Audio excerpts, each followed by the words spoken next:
Assalamu alaikum, dear students. I'm really hoping you are good and well and fine, and must be really taking care of your health, because that is the biggest essential nowadays, to really take care of your health. So as told you earlier, that we are actually doing this topic called as input devices, in which we have already covered the keyboard part, the pointing devices part, audio visual devices part. Now in our today's lecture, we would move towards this subtype of input devices called as optical input devices. There are basically two types of optical input devices.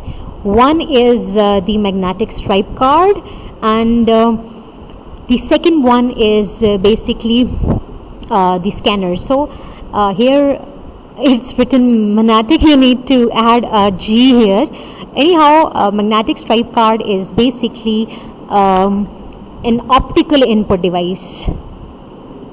So a magnetic stripe card is basically a type of card capable of storing data by modifying the magnetism of tiny iron-based magnetic particles on a band of magnetic material on the card. Now this is a magnetic stripe card.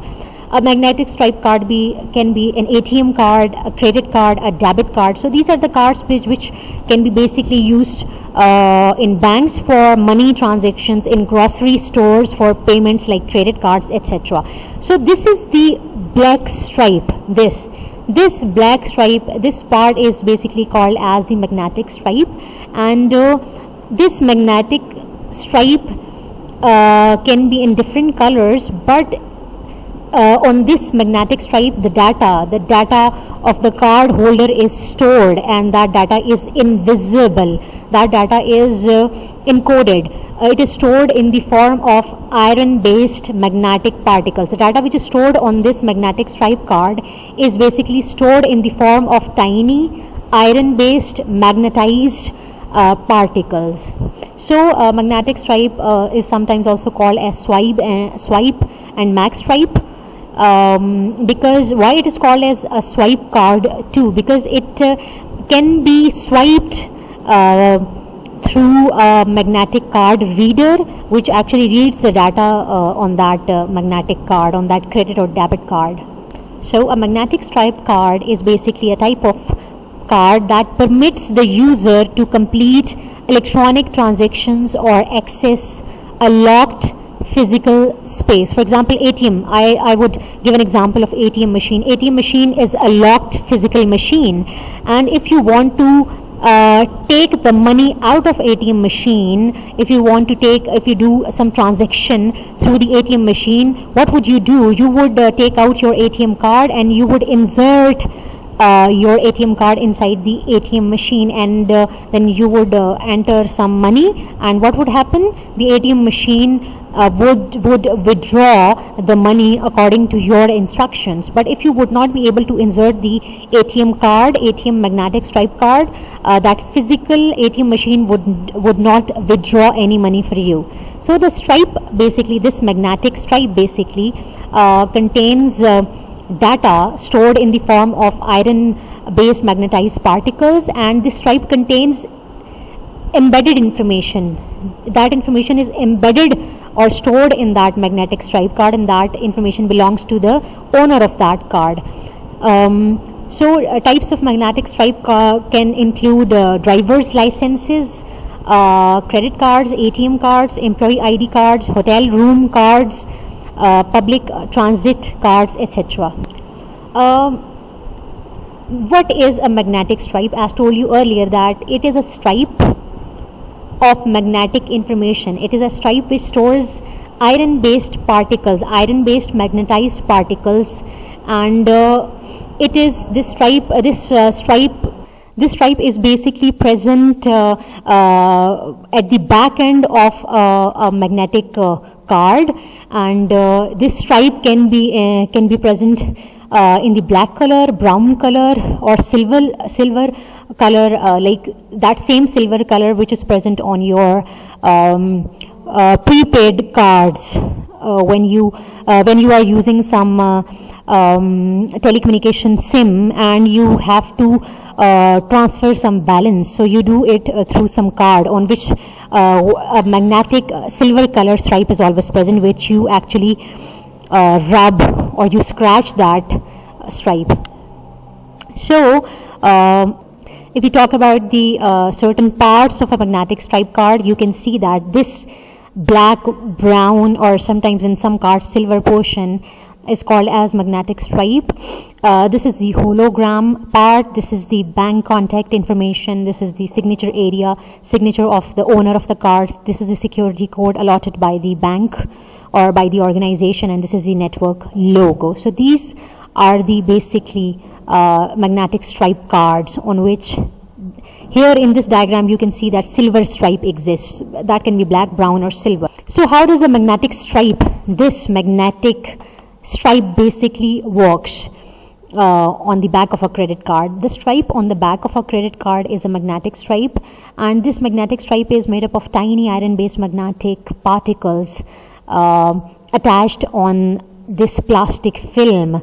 So each particle is really a very tiny bar magnet, about 20 millionth of an inch long. So these iron-based tiny magnetic particles can be magnetized in either a north or south pole direction. This card is always activated, or this card can be read by some type of card reader. Like ATM machine is also a magnetic card reader. Some card readers can be like these machines, which are not ATM machines, but some card readers are like that, through which you swipe your magnetic stripe cards. So these card readers basically read the data in the stripe. So we were talking about the structure of a magnetic stripe. So this black magnetic or brown or silver magnetic stripe has basically three, you can say that 3 tracks or 3 parts. Each track is about 1/10 of an inch wide. The first and second tracks, or the first and second part of the magnetic stripe card basically are encoded with information about the card holder's account, such as their credit card number, their full name, the credit card, the magnetic stripe card's expiration date, and the country code. So this is the magnetic stripe. Assume that this has 3 parts in it. It has 3 tracks, and the first 2 tracks contain the basic information about the user, about the card holder, about the card holder's account information, about his credit card number, about his full name, the credit card's expiration date, the country code, etc. While the third part contains some other additional information. So the magnetic stripe cards are basically 2 to 3 inches in size, and they are made up of plastic or durable paper, and they have a stripe on them, on the back of that magnetic stripe card. So a stripe on the back contains the data embedded in iron particles in plastic film.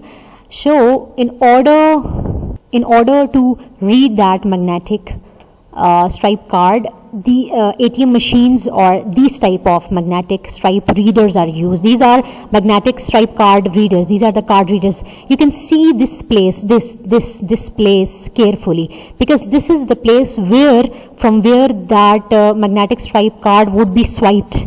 It would be entered from here and then it would be swiped like that. So this is the card reader. These are the swipe card readers. So we can say that that this electronic card reader has a slot present in it. From this slot, that magnetic stripe card would be swiped. What that reader would do, what this card reader would do, the card reader would actually decode the encoded data. This card reader would decode the embedded data, and then this card reader approves or denies the transaction of money or excess that is being attempted by the card holder. So if this magnetic stripe becomes dirty, scratched or demagnetized, the card may not work. Even if you swipe that card through this magnetic card reader, but if its stripe has become dirty, scratched or demagnetized, it would not be recognized by this card reader. So basically, there are two types of magnetic stripe card readers available in the market.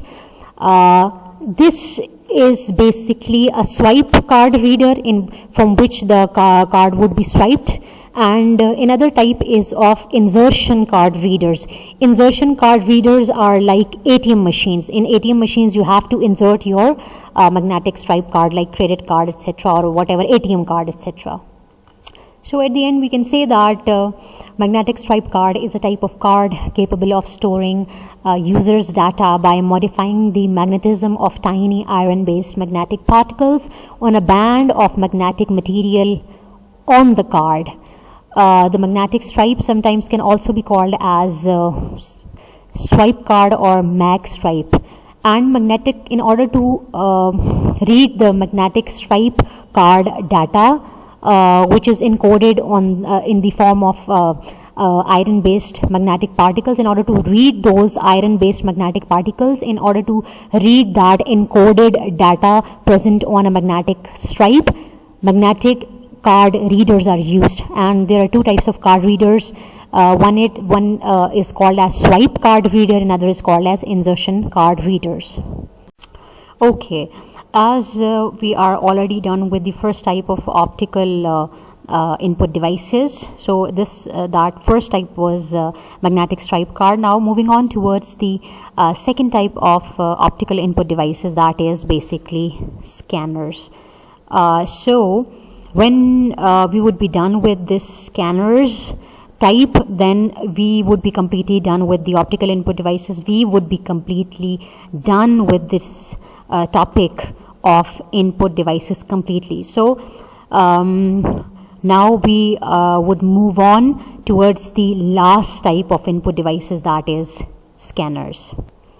So before moving on towards the four types of scanners, I'll briefly give you an introduction of what is basically a scanner. A scanner is an optical input device. Its function is that it scans or reads printed or handwritten text and images or printed images from the paper and then stores them in computer memory in the digital or binary form. So scanners basically scan the image of the text, image of some graphics, image of some drawing or picture, printed on the paper using laser light or optical light. That's why they are called as optical input devices, because they use laser.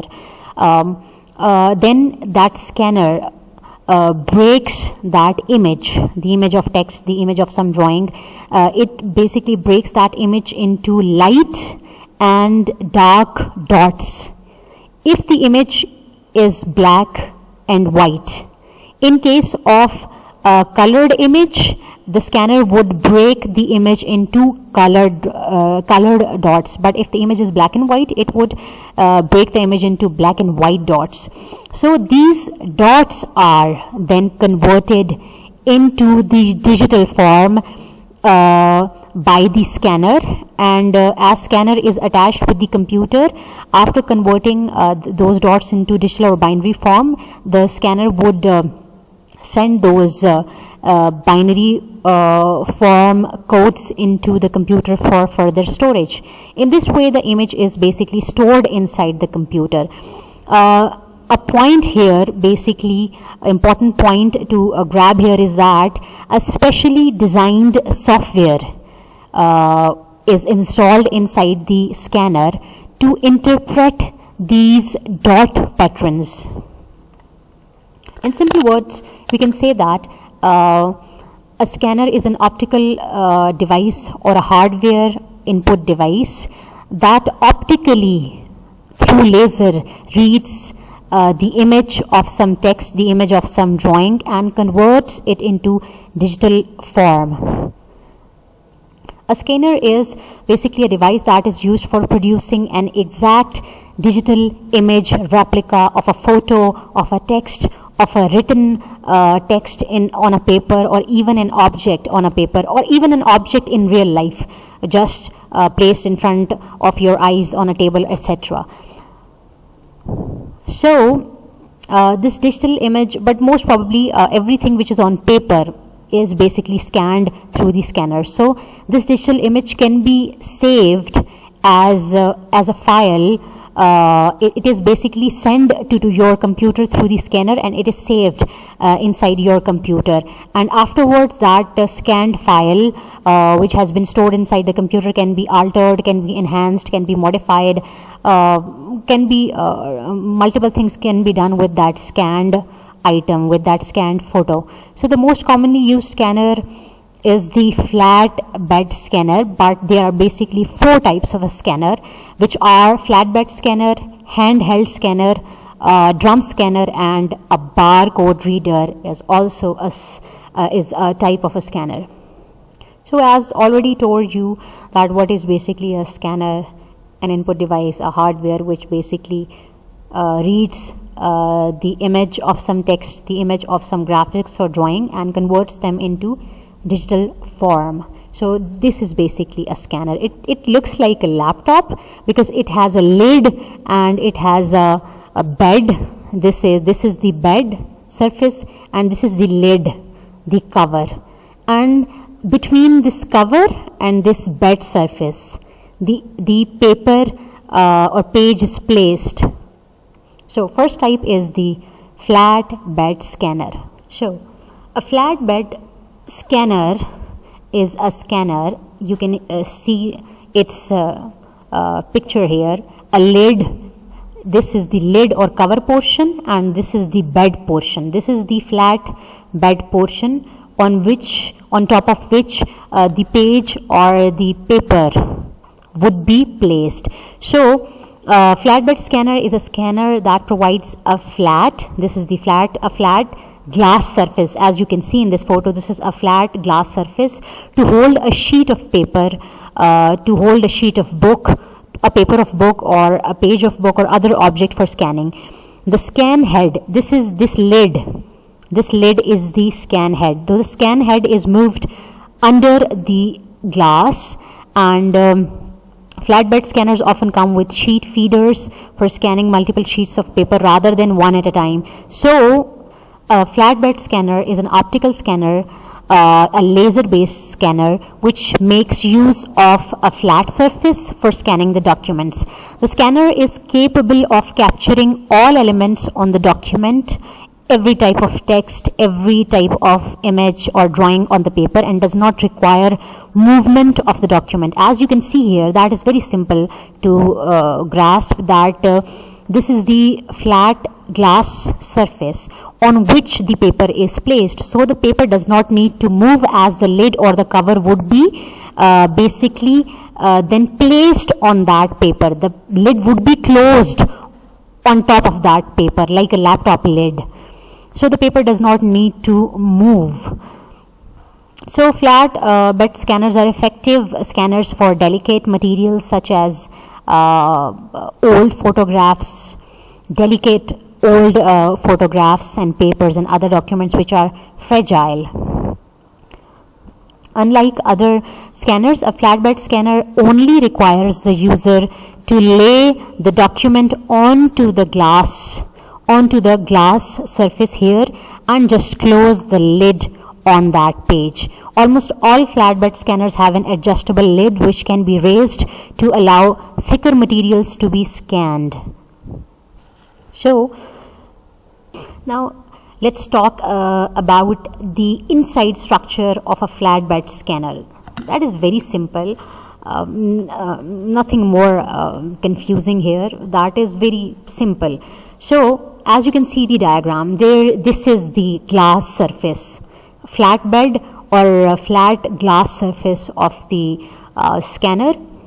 Here exist other components too, like a scanner. This flatbed scanner consists of a flat transparent glass bed under which the here you can see that CCD sensors, charge coupled device sensors, lamp, lenses, filters. Here this is the filter, this is the filter, and mirrors are fixed. So the document has to be placed on this glass bed. This is the paper or page. So the document or the page or paper has to be placed on the glass bed, that paper which you want to actually scan for the material. So there will also be a cover or lid, as told you earlier. There would be a lid to close the close the scanner over the page. This cover may either be white or black in color. This color color basically helps in providing uniformity in the background. So what would be the duty of this lamp here? This is the lamp. This part is the lamp. Basically the lamp brightens up the text to be scanned. Here you can see that this lamp gives light to this page. This lamp gives the light, or it illuminates this page, brightens up this page. So what happens next? When you switch on your scanner, this lamp would get activated through the microprocessor of that scanner.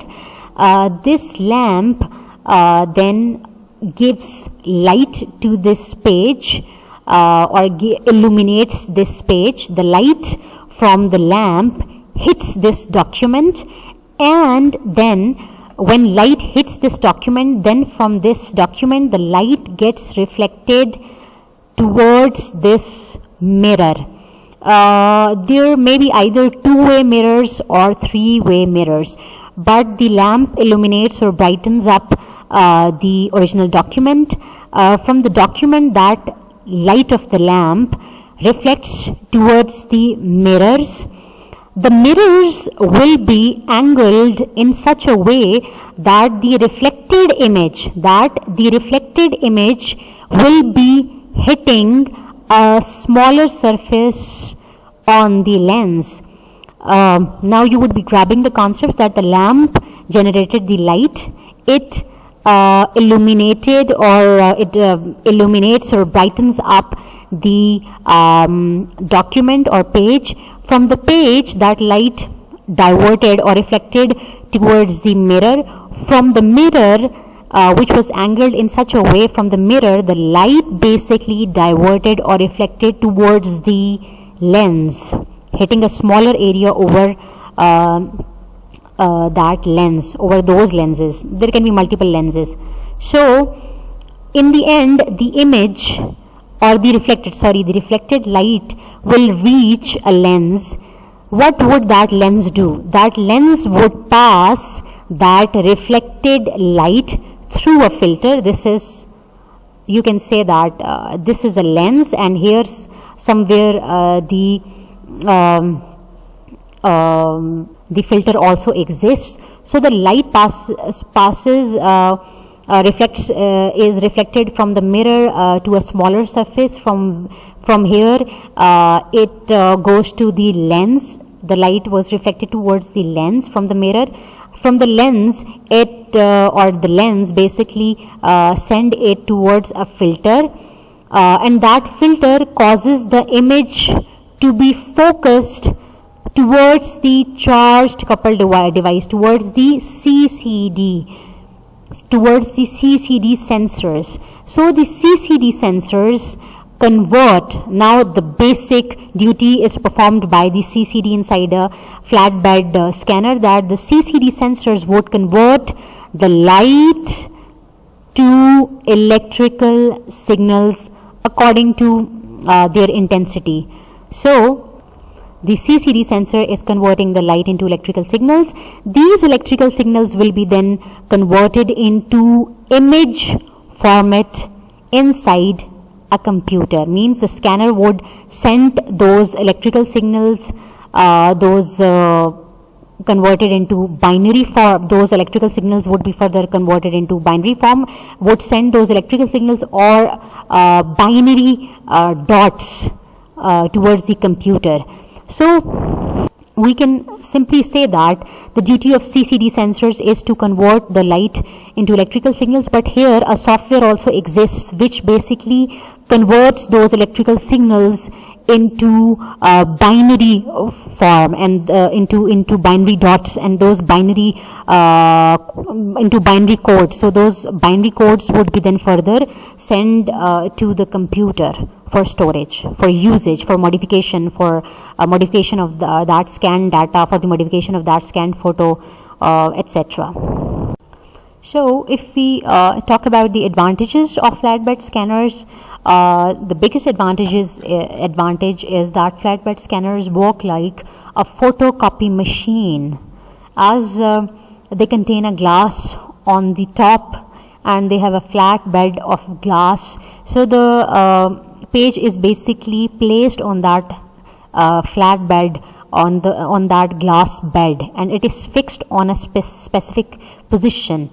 So these pages are not moved. There is a significant reduction in risk of documents being damaged during the scanning, due to this reason that the documents are basically placed on a flatbed and they don't need to be moved from that place, though no movement is required. Flatbed scanners are known for their high quality scans. Their quality is good, and their another very prominent ability of flatbed scanner is that they can scan thick objects, thick pages. Another very important advantage is that these scanners can read a whole page or a whole document, a whole image at a time, and can send to the computer memory for storage. Means flatbed scanners are not those scanners which can read a page line by line. They can read, or they can scan the whole page at a time. Another advantage is that, as I told you earlier, that they deliver a better quality scan, and they are versatile. They can scan pages, they can scan small items such as business cards, or even items such as clothing. They don't have moving parts other than the moving lid. They have fewer moving parts. This is another advantage. But the drawbacks are like just few, like they are a bit bulky, bulkier than a laptop, and they consume more space than other scanners, and they can be expensive as compared to other scanners. Moving on towards the second type of a scanner, that is a handheld scanner. As you can see here in this photo, in this picture, that this is basically a handheld scanner. Funny thing here is that a handheld scanner looks like a hair straightener. We girls can easily assume, and we already have actually seen, we are using hair straighteners, so we can easily assume that what type of thing a handheld scanner can be as compared to boys. So basically this looks like a straightener, hair straightener. So handheld scanner can be held in the hand. That's why it is called as a handheld scanner. So it is a scanner that is moved by hand over the material. It can be moved through the help of hand over the text. As you can see in this photo, this handheld scanner is being moved over the page of some book or magazine with the help of a hand. So in this way, the material would be captured, the data would be captured from the paper. Handheld scanners are small and less expensive than their desktop counterparts, but partially rely on the user's, you can say, agility to move the unit, to move the handheld scanner across the paper. Means if your hand is shaky, then it is up to you, your scanned page would be blurred. So it is up to you that how you treat that handheld scanner. You need to basically drag that handheld scanner over a page, over an image. That's why it is also called as a pen scanner. Handheld scanner is also called a pen scanner. It is a small handheld scanning device. It is used in the same way as we use a marker or highlighter. So the handheld scanner is dragged over the image, over the page, over the text to be scanned. As you can see in this photo, it is being dragged over this over the image or page, but important thing is that it should be moved carefully over the image, over the page, with uniform speed. Usually handheld scanner is used for scanning small images, small text, numbers and barcodes. For example, it can be used for scanning articles from the magazines, from books, from newspapers, etc. So handheld scanners are small helpful electronic devices that are widely used for digitizing printed documents. Why we are saying for digitizing printed documents? Because whatever they are scanning, it would be converted into digital or binary form. Although they are considered as low quality scanners, they are still very popular because they are less expensive and they are small as compared to other scanners. So their function is that they are moved over the material, over the text, over the pages, being captured with the aid of a handheld device, and which would be moved in a straight line with uniform speed. It is very important to keep the scanner straight so that a distortion-free scan is possible. Handheld scanners were basically popular during the 90s. These scanners have a start button which has to be on during the scan duration. If you want to start the scanning of some page or sub image or of some article, you have to push the start button. This scanner has an LED light. It has LEDs which light up the image to be scanned. So handheld scanners have basically LEDs built inside them which light up the image to be scanned. As the image can be distorted most of the time, there are special reference markers available in the device which helps in compensating the distortion. Though poor image quality is obtained through the handheld scanner, their image quality is poor as compared to flatbed. Fast scanning of text can be done with this device. Means handheld scanners are faster as compared to flatbed scanners, but their image quality is poor or less as compared to the flatbed scanners. Another advantage is that as they are smaller as compared to flatbed scanners, they are portable. Portable means they can be carried from one place to another, means they are portable. Another very important thing is that they are portable, as well as handheld scanners run on batteries. We can say that a handheld scanner is a bar-shaped electronic device that digitally captures and stores images. They are portable and they run on batteries. So handheld scanners they can be controlled through the batteries. They also have detectors and rollers. They have LED sensors inside them. Means when you pass a handheld scanner over a document, the scanner basically, the LED lights basically illuminate the page. The LED sensors illuminate the page, and these sensors basically pick up the image or text as a set of points of light. So as you can see in this video, that this is basically a handheld scanner. Exactly, it looks like a hair straightener. Now, as told you earlier, that this is that handheld scanner is workable through the use of batteries. It runs on batteries. So these are the batteries, exactly like a cell. You are inserting batteries inside this handheld scanner. You can also insert the micro SD chip inside it. Now press the on button, push the on button.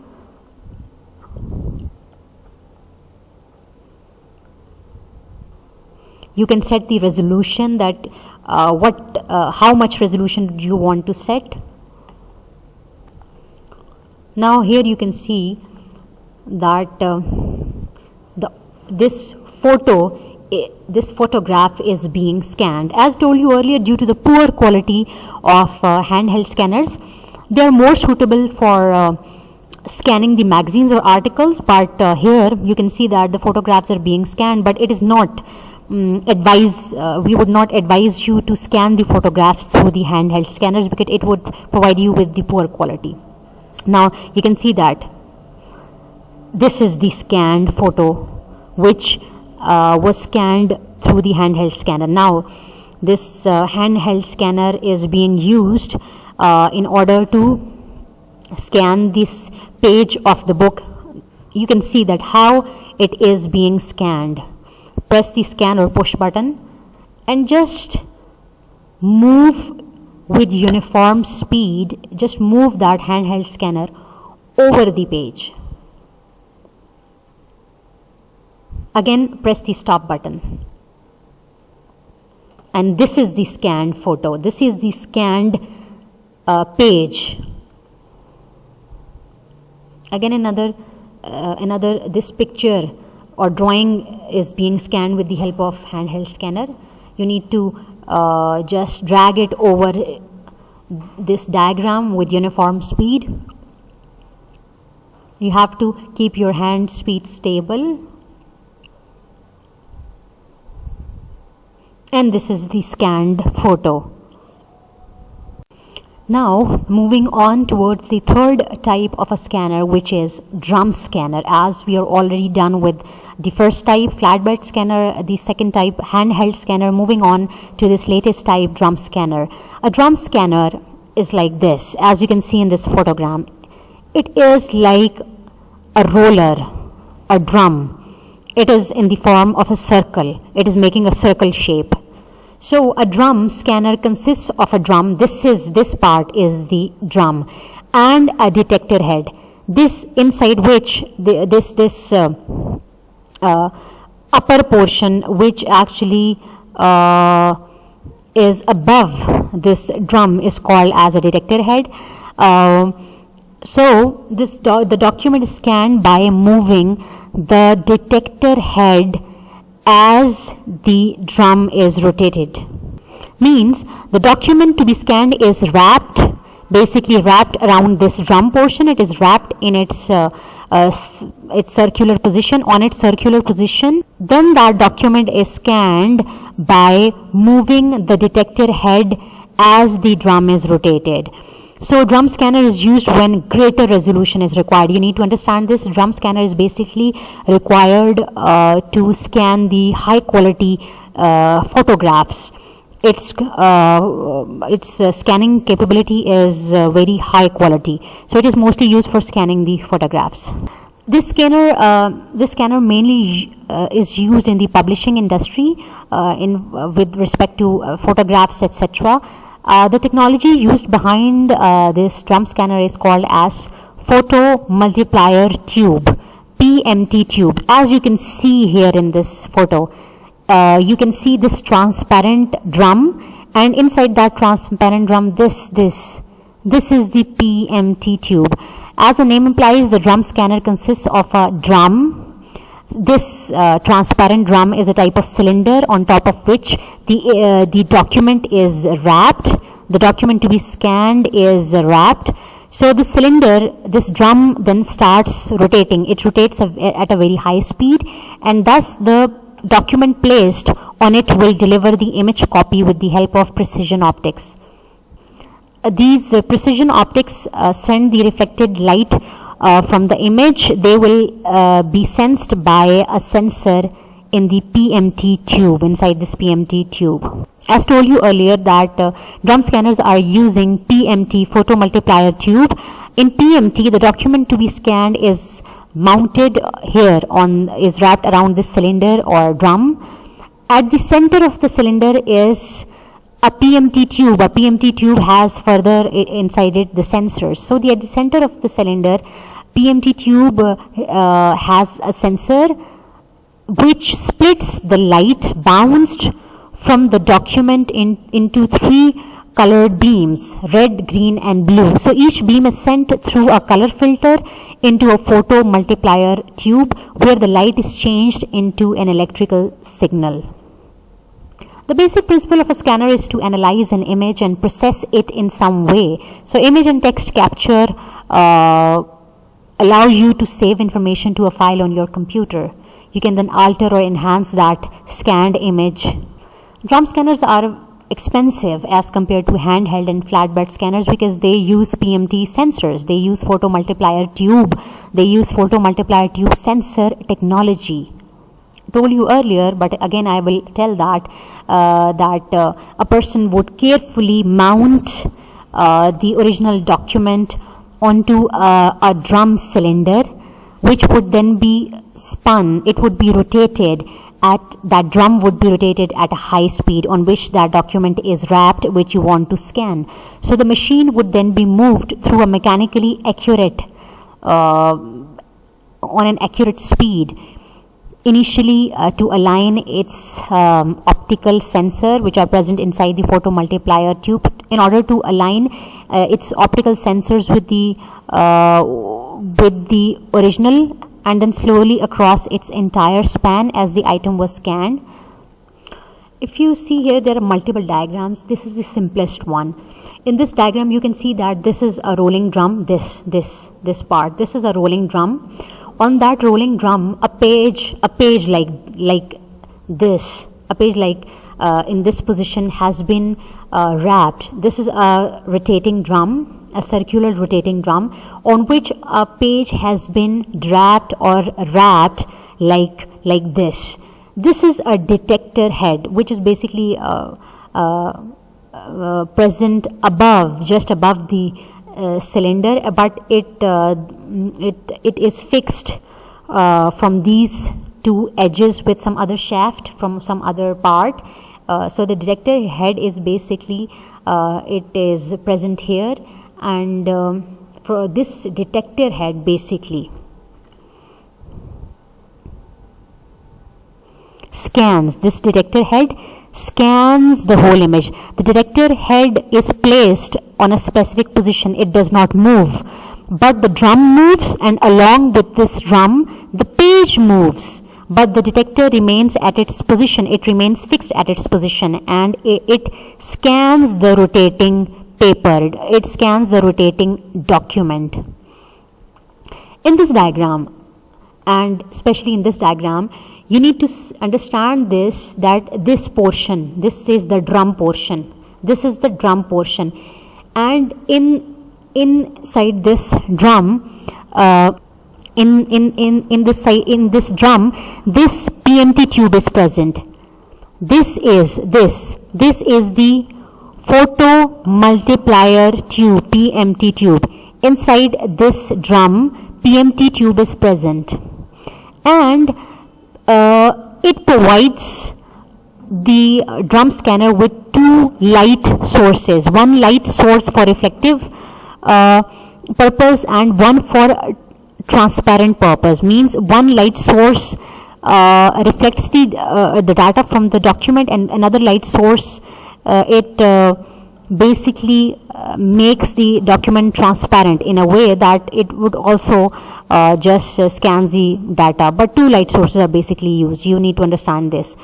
So as told you earlier, that this PMT tube has sensors inside it. The light detected by the sensors inside the PMT is then split into three beams. The light detected by the sensor is split into three beams: red, green and blue, and these red, green and blue lights then pass through three filters. You need to understand this. These filters basically can only have three colors: red, green or blue. Unlike this diagram, these different colors are just for like decoration, but basically only red, green and blue filters are used. Means the sensors inside the PMT tube detected the light and split the light into three colors: red, green and blue, and then that after the detection of these lights, after the conversion splitting of the light into three colors, and this light then passes through the filters, and from the filters it enters finally back to the photomultiplier tube. Sensors split the light into three colors: red, green and blue. These lights basically passed through the filters of through the filters for splitting. They basically pass through the filters for the split process by the sensor, and they then this way they basically entered into the photo multiplier tube.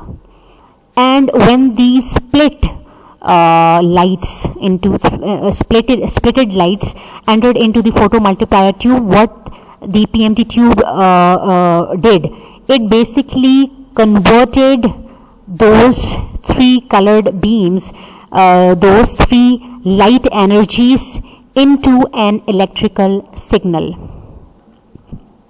In order to make you more clear, if I sum up this thing, I would say that as this is a rolling drum, this is a detector. On this rolling drum, the document was wrapped up, and that document along with this cylinder was moving on a high speed. The detector was fixed on its place. The detector was not moving, but the document was moving along with this drum, and it was firmly wrapped around this drum. What happens? The detector basically scans, the detector head basically scans the document as the drum moves on a high speed. So from this detector head, laser light is basically generated. This laser light strikes this paper, and what happens next? As told you earlier, that these are the poly multiplier tube scanners, so they have two type of light sources, one reflective and one transparent. So the light which was generated, which was produced by the detector head, striked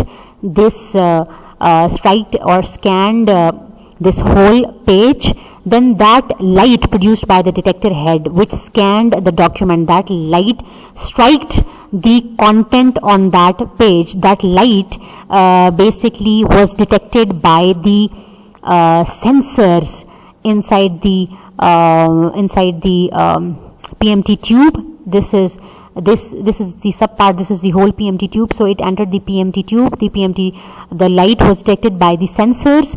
The sensors then split that light into three beams, and these three beams passed through the red, green, and blue filters. And in this way, these split lights finally entered into this sub PMT tube. What is the basic purpose of PMT tube? That it converts the light energy into an electrical signal. In this way, the data which was present on this document was basically, through the help of light, it was through the help of sensors, through the help of PMT tube, it was converted into electrical signals, and now it can be sent to the computer for the storage of that scanned image, for the storage of that scanned document. Now here you can see, this is a drum scanner, a developed drum scanner, on which this detector head came. This cover is the detector head. Now you can see that it is spinning, the drum is spinning at a very high speed. Now this is the drum. They are fixing the pages on the drum. They are fixing the photographs. You can see these are the photographs. They have wrapped the photographs on this drum scanner.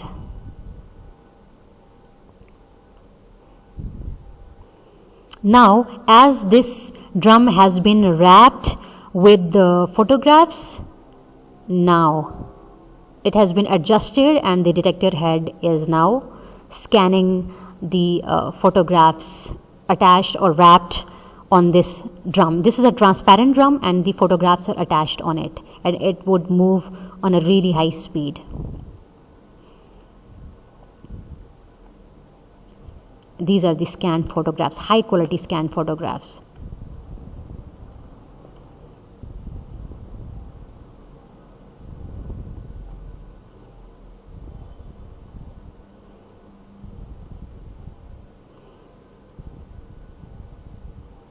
So I've shown you a video in which the basic aim was to show you not just the inside working. It was to show the structure of a drum scanner, that it is like a transparent thing, and it just rotates at a high speed, and the photographs are attached or wrapped on that drum. So this was the whole concepts related to a drum scanner, the components, its parts, its working, and its inside parts, etc. If we talk about the advantages and disadvantages, we can say that they are really if it comes to technology, drum scanners are very developed scanners, and that's why they are very expensive as compared to flatbed and handheld scanners. They are really very expensive, and their resolution is very high. Their scanning resolution and their scanned copy resolution is very high as compared to all other scanners, and they provide the facility of wet mounting. Wet mounting means you can attach a document or wrap a document on the diameter or circumference of the drum. They provide a very sharp scanned image. They provide very sharp they provide a sharpness of the scanned documents or images. And another disadvantage after the expensiveness is that their size is huge. Their size is greater than handheld as well as flatbed scanners, as you have already seen in the video. And scanning of photographs through the drum scanner is time consuming. They are time consuming scanners. So these were some concepts relevant to the drum scanners.